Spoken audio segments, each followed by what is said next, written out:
Pemirsa masih di IDX Season Closing dan kami juga masih menggunakan untuk bisa berpartisipasi di WhatsApp interaktif kami di 0812 di 8788 di 3723 seperti yang tertera di layar televisi Anda nantinya.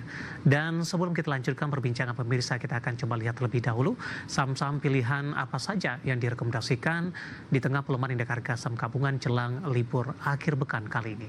Langsung saja kita akan coba lihat grafis 3 saham pilihan yang direkomendasikan. Yang pertama ada AADI direkomendasikan buy pemirsa dengan supportnya di 6.800, resisten hingga ke 7.600. MDKA juga direkomendasikan buy, supportnya di 2.150, resistennya hingga ke 2.400. Dan terakhir ada Raja juga direkomendasikan buy, supportnya di 2.620, resistennya hingga ke 3.150. AADI, MDKA, Raja, dan semoga bisa menjadi referensi dan lagi-lagi keputusan investasi tetap ada di tangan pemirsa IDX Channel. Ibu Ratih, kita lanjutkan kembali saham pilihan yang pertama ada AADI. Ibu Ratih, saya akan coba update penutupan di sesi kedua hari ini. Ditutup menguat di 0,35% di 7.125. Intraday hari ini sempat ke 7.250. Analisis terutama dari sisi pertimbangan teknikal, Bu. AADI masuk ke dalam saham pilihan dan buy di level berapa? Baik, untuk AADI memang secara teknikal ini sebenarnya fasenya sideways ya dalam jangka menengah. Tapi saat ini posisinya lagi di area support, jadi bisa pertimbangkan untuk akumulasi buy. Di level closing hari ini juga masih oke, 7125. Jadi bisa pertimbangkan untuk akumulasi buy dengan di level sekarang dengan area level support di 6.800, kemudian untuk resistnya di 7.600. Itu untuk AADI secara teknikal ya. Kalau misalnya secara fundamental kita lihat AAD ini akan ada rebalancing ya FTSE Index yang akan efektif di minggu depan di tanggal 20 Juni. Jadi ini jadi salah satu katalis positif buat AAD di tengah harga ICE Newcastle untuk harga coal itu juga kembali naik ya seperti harga energi lainnya. Itu balik lagi ke level 104 US dollar per metric ton. Saya rasa ini jadi sentimen positif juga untuk emiten di sektor batubara. Baik, secara teknikal ADI sebelumnya sempat menembus di level tertingginya di 10.200-an, Ibu. Tertekan seiring trading halt terjadi di bulan April. Bagaimana Anda melihat laju kebangkitan dari ADI dari level 5.700-an sampai dengan harga di atas level 7.000-an, Ibu Ratih? Baik, jadi memang sempat ada koreksi ya untuk ADI ke level 5.700-an di saat semua bursa lagi koreksi juga di tanggal 8 April. Jadi hal itu hal yang wajar. Untuk saat ini harga sahamnya udah cenderung rebound dan ada di area support di fase sideways-nya. Jadi bisa menarik untuk buy di level support, jual di area resistnya tadi di area 7.600. Itu untuk AADI ya, di tengah tadi sentimen positif AADI yang di tengah juga mau buyback ya saham 4 triliun sampai tahun depan. Oke, jangka pendek dan menengah pola AADI, Ibu?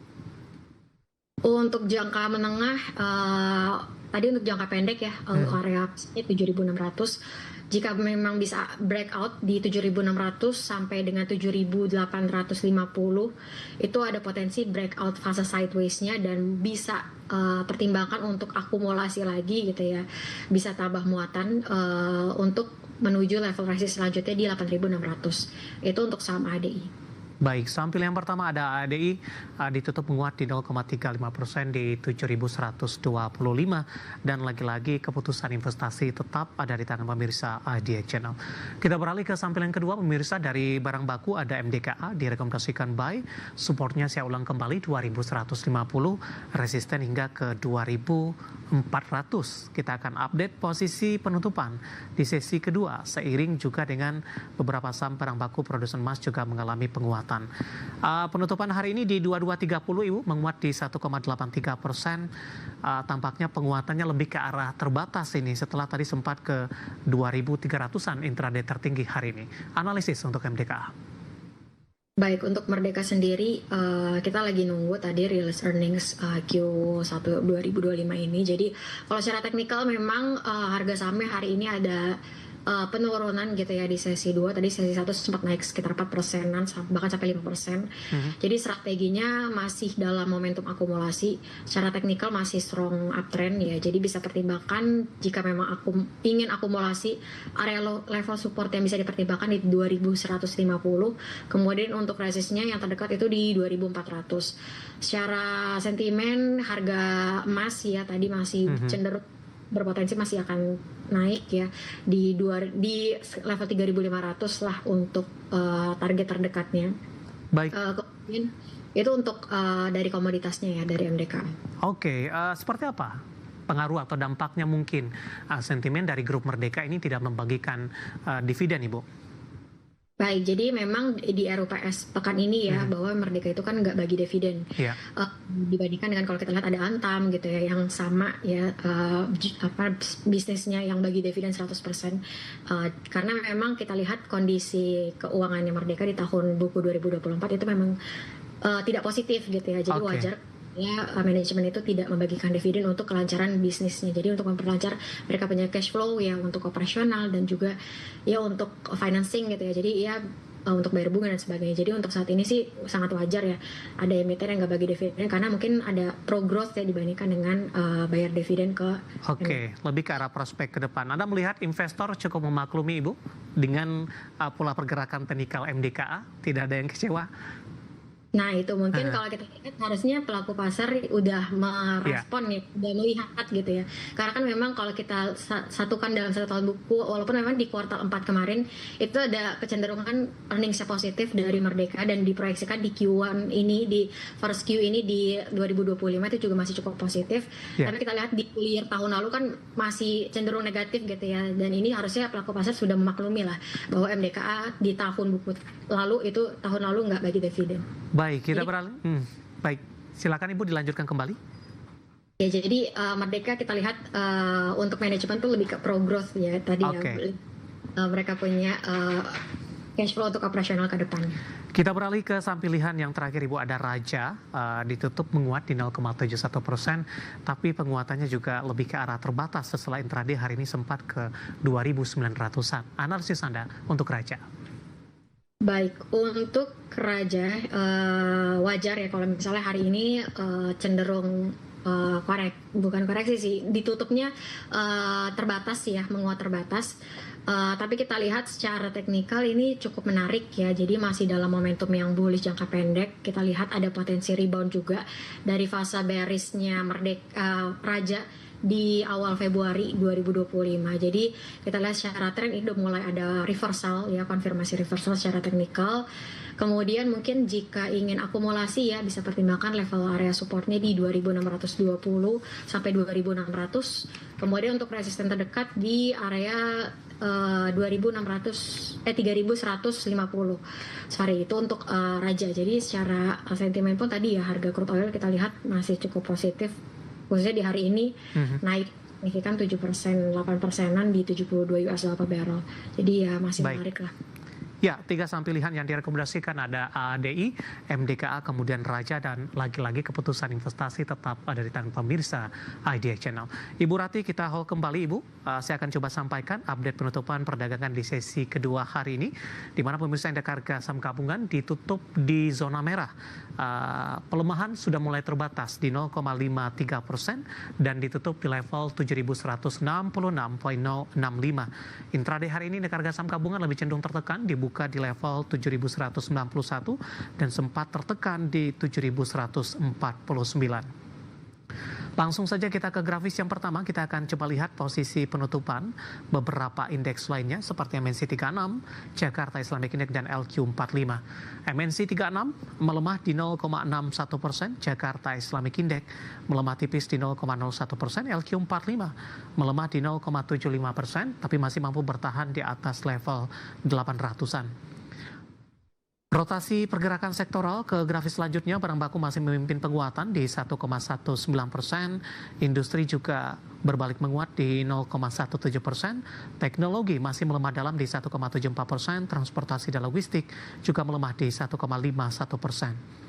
Saham-saham yang hari ini menjadi penopang indeks harga saham gabungan sehingga tekanan yang terjadi tidak terlalu dalam. Dari saham energi dan barang baku, ada Antam ditutup menguat di 3.300, Ratu ditutup menguat di 7.625, Medco ditutup di level 1.400, Toba juga hari ini menguat di 825. Terakhir, saham-saham yang hari ini menjadi pemberat datang dari saham-saham perbankan big cap, teknologi, dan juga beberapa saham energi. BBRI melemah ditutup di level 4.000, Bumi tertekan di 133, Goto terkoreksi di 64, dan Adaro turun di 1.995. Updatean penutupan perdagangan di sesi kedua, dan semoga bisa menjadi referensi untuk Anda, terutama dalam menghadapi perdagangan di minggu depan.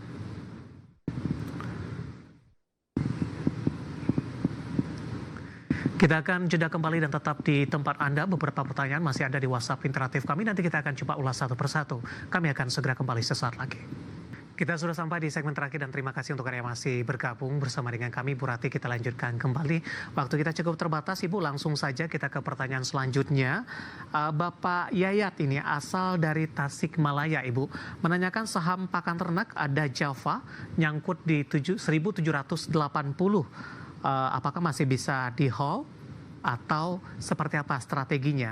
Paling tidak untuk meminimalkan kerugian yang terjadi. Di penutupan sesi kedua hari ini, Java ditutup melemah di 1580. Nyangkut di 1.700-an, Ibu Rati. Baik, untuk Java memang secara teknikal ini cenderung bearish ya. Jadi strateginya seperti apa? 1780 untuk average-nya, jadi strategi sih bisa wait and see dulu.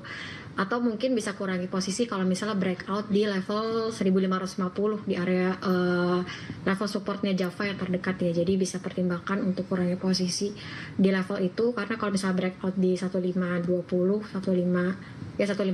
itu bisa lanjutkan pelemahan ya ke 1430-an. Jadi strategi sih bisa wait and see dulu ya kalau misalnya memang consider untuk enakan sebatch dulu pakai yogurt. Kita beralih ke Malang, Ibu, menanyakan saham perbankan big cap ini. BBRI, Ibu Rati, Bapak Victor dari Malang, sudah punya harga di 4.200. Prospek kedepannya seperti apa? Nyangkut di 42, Ibu, untuk BBRI. Baik, jadi untuk BBRI memang kalau punya posisi di 4.200, apakah menarik untuk akumulasi di level sekarang atau untuk average down gitu di level sekarang? Kita lihat memang yang paling terdekat ini area level supportnya itu di 3950 ya untuk BBRI di area MA 100-nya. Jadi kalau misalnya kita hitung yieldnya sebenarnya kalau di level 4.000 sekarang tuh level yield dividen yang bisa didapatkan ya dengan asumsi dividen payout ratio sama di tahun lalu di 86%, itu yieldnya masih sekitar 8,3%. Jadi kalau di 4.200 yieldnya masih sekitar 7%-an. Sebenarnya menarik untuk masih di hold ya untuk jangka panjang. Baik. Nah buat jangka pendek apakah menarik untuk akumulasi, bisa pertimbang untuk beli lagi di bawah averaging down ya, bisa pertimbangkan area supportnya yang terdekat di 3.950. Kalau bisa bertahan di situ bisa averaging down di level-level itu. Baik, selanjutnya tidak menyebutkan nama dan lokasi. Ibu Rati menanyakan saham MBMA, Ibu. Nyangkut di 492, penutupan hari ini di 456. Dan sebelumnya MBMA sudah mengalami kenaikan yang cukup tinggi di atas level 500-an. Untuk MBMA kemarin sempat ke level 500 ya di hari Kamis tanggal 5 Juni. Itu highest-nya di 535. Jadi strateginya untuk MBMA seperti apa? Secara teknikal sih sebenarnya masih uptrend.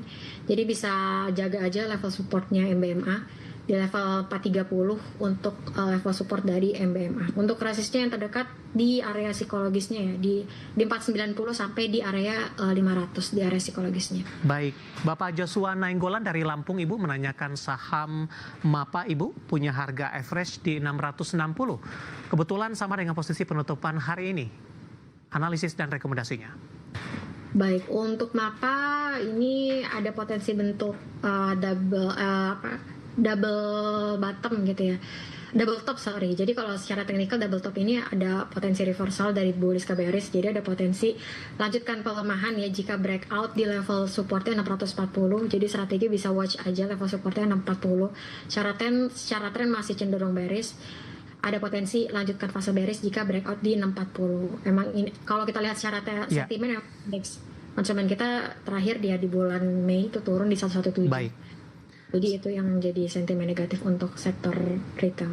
Oke, Bapak Robert di Maluku menanyakan saham IPCC, Ibu. Sudah masuk di 808, profitnya sudah besar ini sebenarnya. Penutupan hari ini di 11.20, tadi sempat ke 11.55 bergerak flat, turun 3%. Strategi untuk mengamankan profit yang sudah ada untuk menjaga tekanan lebih dalam lagi untuk IPCC? Kalau untuk IPCC sebenarnya secara teknikal masih strong uptrend. Jadi strateginya bisa jaga aja level supportnya yang terdekat di 1080 sampai 1050. Itu area level MA5-nya. Jadi bisa bahkan level supportnya di 1080 buat amanin profit breakout di level itu. Oke, Bapak Saragih dari Kapuas Hulu, Ibu. Mau masuk saham BSML, mohon support dan resistennya. BSML, jika memang baru masuk ya ini memang baru breakout fase sideways-nya. Jadi secara teknikal nih sideways-nya udah cenderung lama ya BSML dan baru breakout. Jadi strateginya kalau misalnya mau masuk bisa spekulasi buy dengan area level supportnya di 77. Kemudian resisten terdekat di 86 sampai 87. Baik. Oke, selanjutnya ada Bapak Ari dari Jelambar City katanya Ibu. Untuk menanyakan saham TPIA bisa ke 11.000 tidak? Kemudian ambil posisi di 9.900, masih bisa di hold? 9.900 ya. Untuk posisi di level itu masih bisa di hold sih karena secara teknikal masih cenderung uptrend. Kita lihat aksi korporasi juga banyak ya di grup Barito ini dan kita lagi nunggu di minggu depan berpotensi ada aksi korporasi yang cukup besar dari grup ini. Jadi bisa pertimbangkan untuk area level supportnya sebenarnya masih menarik untuk di hold. Area level supportnya untuk TPIA itu di area yang paling terdekat ya di MA20-nya di 9540 di 9.500. Itu di MA20-nya untuk tepi ya. Jadi bisa jaga aja level supportnya di 9.400. Selanjutnya menanyakan saham CBDK, Ibu Rati tidak menyebutkan nama dan lokasi, support dan resistennya. Hari ini juga koreksi cukup dalam di atas 3% di 6.100. Baik, memang untuk emiten sektor properti kita masih belum cukup optimis gitu ya, karena kita lihat marketing sales-nya juga berpotensi di semester 1 ini masih cukup stagnan, ya bahkan cenderung melemah. Jadi strateginya untuk emiten di sektor properti bisa pertimbangkan, karena ini untuk CBDK sendiri sahamnya masih cenderung sideways dan menurun. Jadi bisa pertimbangkan untuk wait and see. Area level supportnya di 5.850 sampai 5.800. Kalau kita lihat belum ada potensi reversal. Jadi resistnya belum bisa kita lihat gitu ya karena masih Baik, wait and see terlebih dahulu untuk CBDK 6.100, penutupan hari ini melemah di 3%, supportnya di 5.850 hingga ke 5.800, dan lagi-lagi keputusan investasi tetap ada di tangan pemirsa IDX Channel. Terima kasih untuk kalian yang sudah berpartisipasi di WhatsApp interaktif kami, dan silakan bergabung bersama kami kembali di waktu dan di program sama di perdagangan hari selanjutnya. Untuk Ibu Rati, terima kasih juga sudah berpartisipasi. Ibu Rati, sehat selalu Ibu. Terima kasih Pak Dev, sama-sama. Baik, terima kasih ada Ibu Rati Mustinggoningsih, Financial Expert Ajaib. Dan pemirsa jangan lupa saksikan program Prime Market Hale yang akan tayang pada pukul 20 waktu Indonesia Barat. Karena urusan masa depan harus terdepan. Aku investor saham, saya David San Oval, pamit undur diri. Sampai berjumpa kembali.